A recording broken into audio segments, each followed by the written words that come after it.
Welcome everyone to my podcast. I have Mark Tappan on here. I'm sure a lot of you know him and his K9 Mattis. Right on. Hey, Taylor, thanks for having me. This is awesome. I love it. It's been cool getting to see a lot of your content and the things that you're promoting, very much in line with what I'm a big proponent of. I love seeing people who are passionate about dogs and training dogs the right way. And taking care of them the right way and everything else. And it seems that's a great fit for you. So tell us a little bit about your story of you being on the K9 unit and then being paired with him. I just had the privilege of being teamed with the most amazing dog that I think I've ever trained.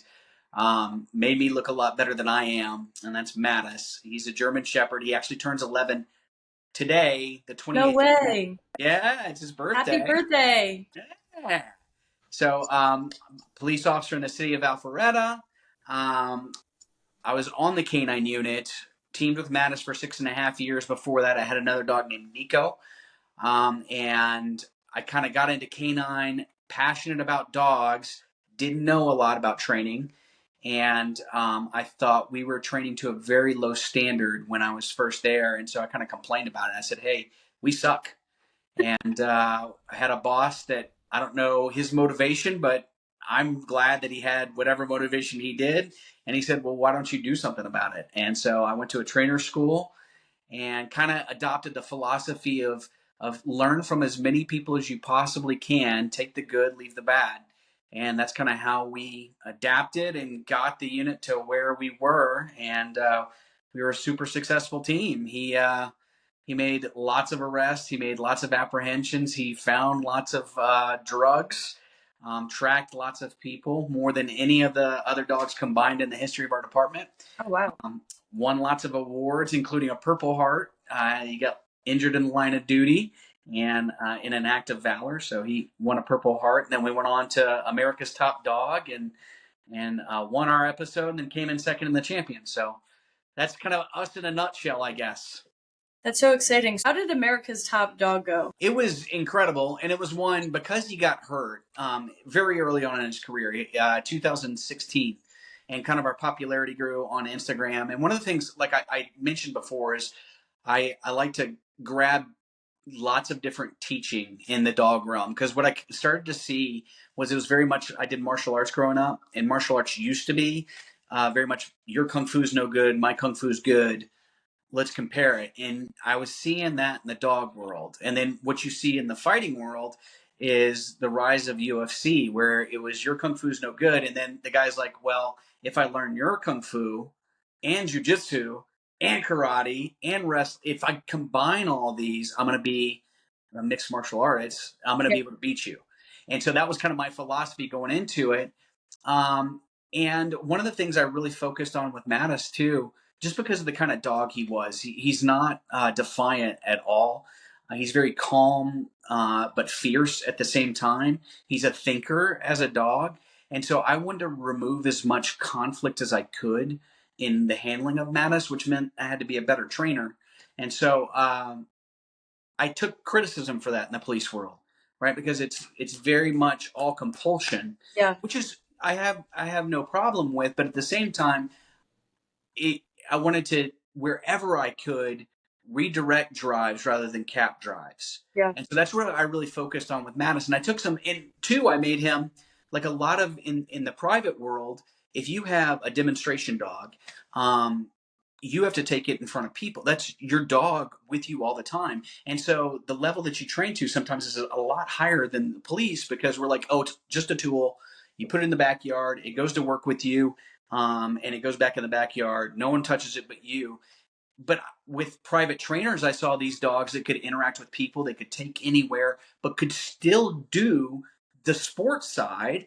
And I was like, that's incredible. And so that's what I tried to train Mattis to, was such a high standard that I could take him anywhere. He can interact with as many people as I want, but at the same time, he could be efficient at his job. Yeah. So I'm getting to the top dog, I promise. No, I enjoy hearing this. Well, so what it was Top Dog to me was this opportunity to kind of highlight, look, if you put the time into your dog, and you learn from lots of outside sources, because that's kind of another stigma in the police world is, well, civilian dog trainers don't understand what we do. And it's like, okay, I was the expert at my department, right? I'm the expert dog trainer. I trained 10 dogs. And I trained, when my training time with the dogs was every other week, I'd spend 8 hours with the unit. So that was just 4 dogs.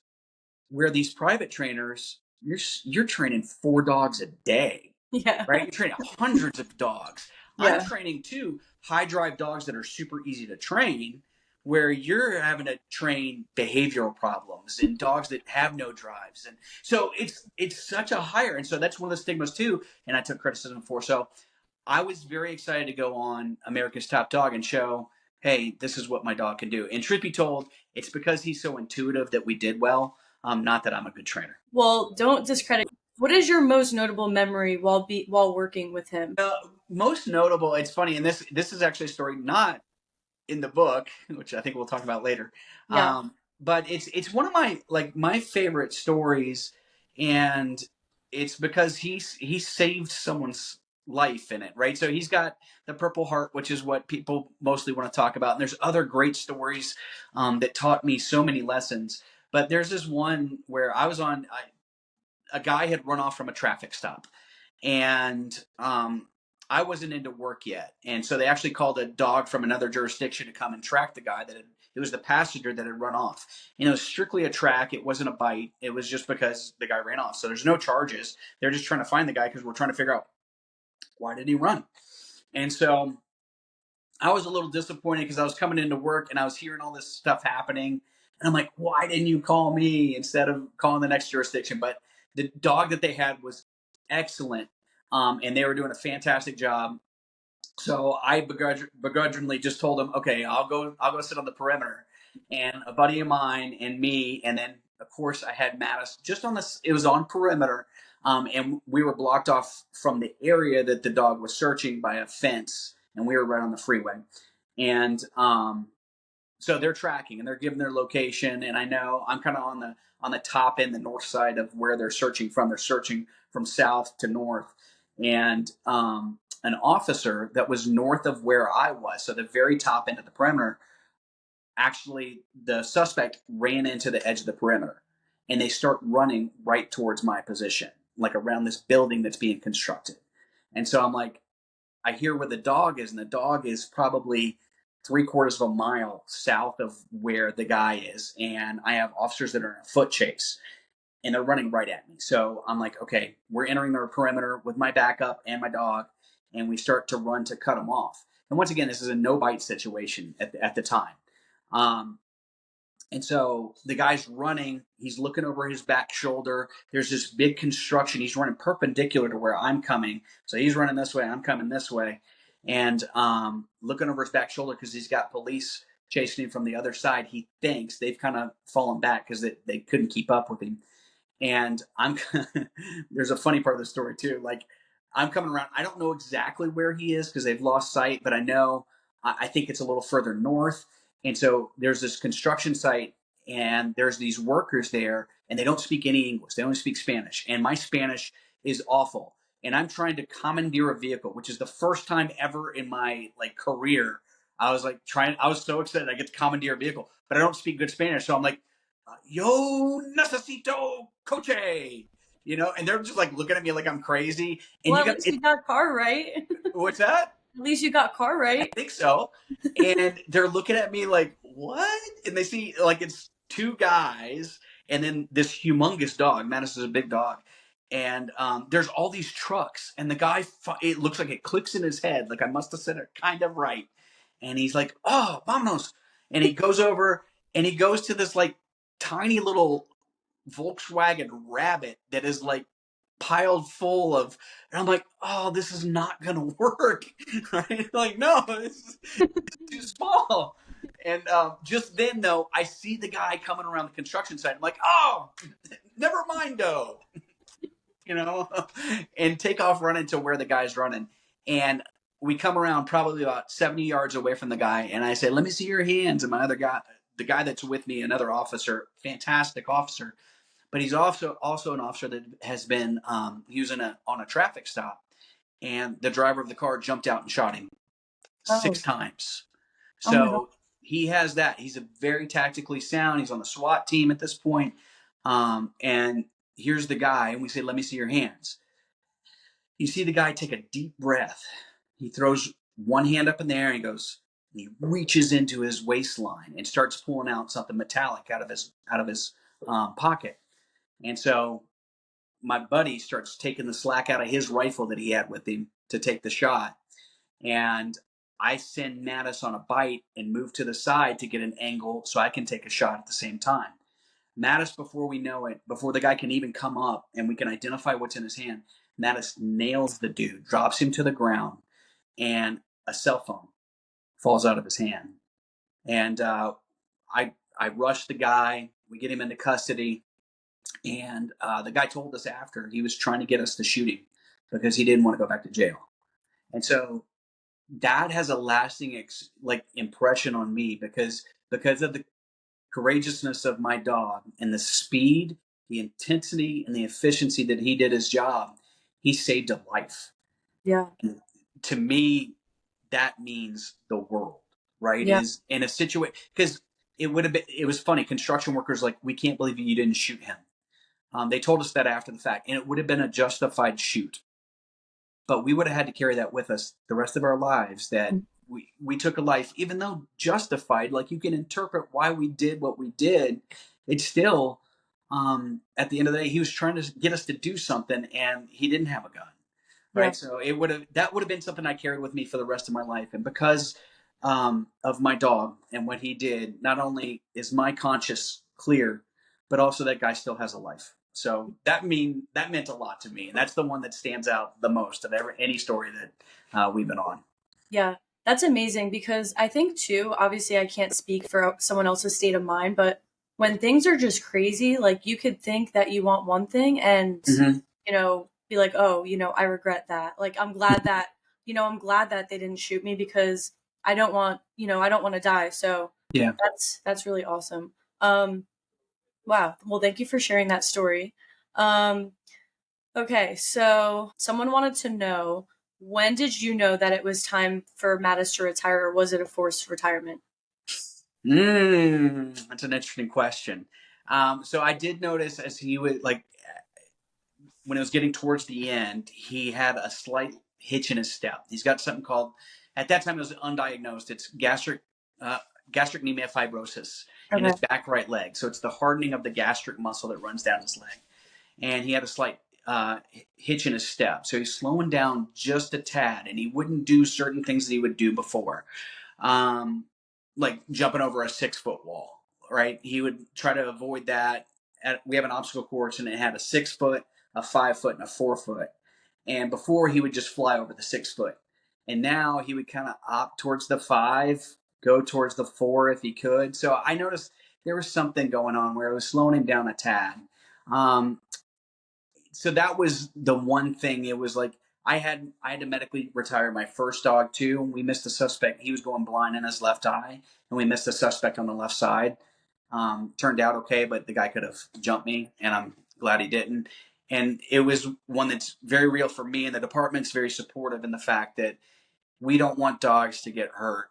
And if they're starting to show any kind of physical ailment, especially this dog, Mattis, because he's all tenacity, he's all ball drive, he's so prey driven that he ignores anything. Yeah. Um, that the fact that he's showing some signs of it, it's probably safest for him to go and retire. So the decision was made. And another factor was also the size on social media that we had gotten. It was getting pretty big. And Yeah. so that was another factor. So Mattis was your second canine? Yep. And then what was the process of, like, how old was he when the department brought him on? And did you pick him? Were you just paired with him? No, so big story in the book is about that. I picked him. I had been through trainer school, and I actually wanted a Belgian Malinois.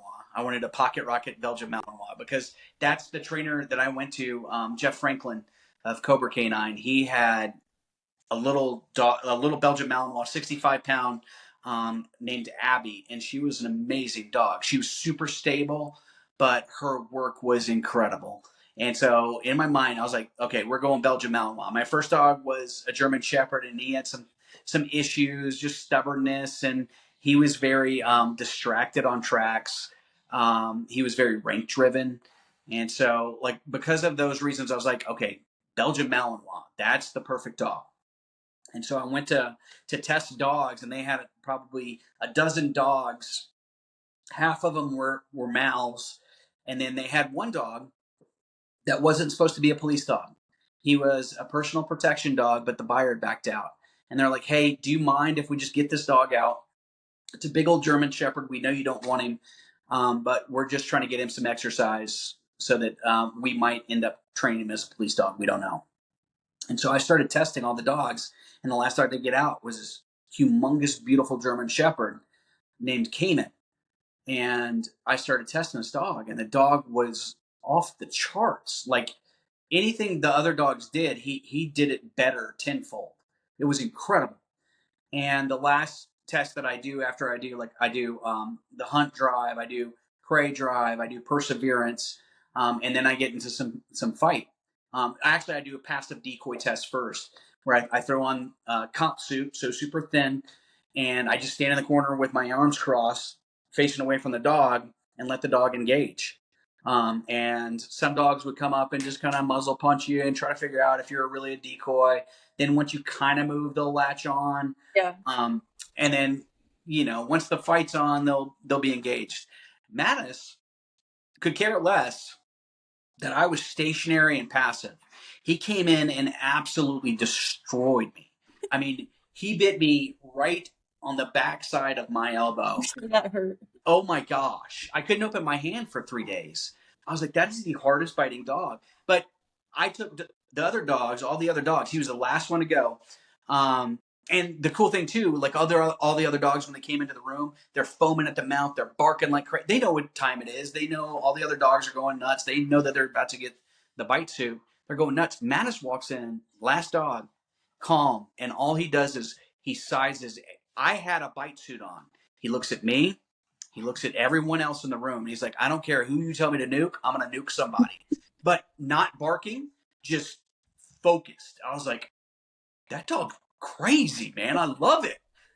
And so he bit me that hard, and I'm like, okay, that's it. That's my dog. Cayman is my dog. And they're like, no, do your other tests. And I'm like, I really don't need to. And he hurts when he bites a lot. And they're Yeah. like, no, do your other tests. And the only other test I was doing is like, I'd stand on the other side of a desk and so they had to jump over. They had unsure footing because the desktop was glass. And then I'd knock them into like a little plastic folding chair to see if they popped off. And so I did that with Mattis. He comes flying over the desk, nails me into the drywall behind me through the wall, stays on the bite the entire time. I swing him into a plastic chair. He bites harder. I pick him up. He bites harder. I kind of push him up against a cabinet. He bites harder. I'm like, oh my gosh, this dog is amazing. Like That's the so level, awesome. yeah. And this was a 2-year-old dog, and it had some personal protection training. And that's it. And they're like, I told them, I'm like, that's the dog I want. They're like, but he doesn't have any odor training. I'm like, I don't care. I will teach him like after hours during the 6-week course that we were going through. I will train him the odor stuff. He'll get it. And I had to change his name though. His name was Cayman. My son's name is Caden, and it was too close. So I was Yeah. like, yeah, I don't want to be yelling at my kid or yelling at the dog and them to get confused and my boy end up in the kennel. Never. So you got Mattis. Oh my gosh, that's so awesome. It could be hard to find a shepherd suitable for police work. Yeah. So he's definitely a special dog. Are you breeding him or no? Yeah, he has a few litters that are out. Most of them, and especially he has one that was out of Tennessee, and I have his son from that in Hawk, who's now 2.5, 3. And then he's got several other litters from Black Kraken kennels, Where are who they located? yeah, up out of Canada, Oh, and awesome. they're fantastic. He's unfortunately Mattis no longer produces good swimmers, so he's past the age. I have some frozen, but definitely he was too good of a dog not to continue. And I think he has 3 of his pups that are currently serving Oh, that's as awesome. police dogs, dual purpose. So that's pretty cool. So how many other dogs do you have as personal dogs? I have three. I have Mattis. I have Storm, who's like a miniature Mattis. She's from another uh, different kennel up in Canada, and she's about 65-pound German Shepherd. She's adorable, super high prey drive. Nothing else that would make her a good working dog. Like she doesn't have the confidence or anything else. And then Hawk, his son, who's actually smarter than him, but also doesn't have the confidence that he does. So anyway, they both have incredible drives. Are you still on K9 or no? No, and that was one of the hardest things when he retired. Is that I left the canine unit, in which I call the best job in the world. You get to play with the dog for a living. And then I realized too, I've always scoffed at like therapy dogs.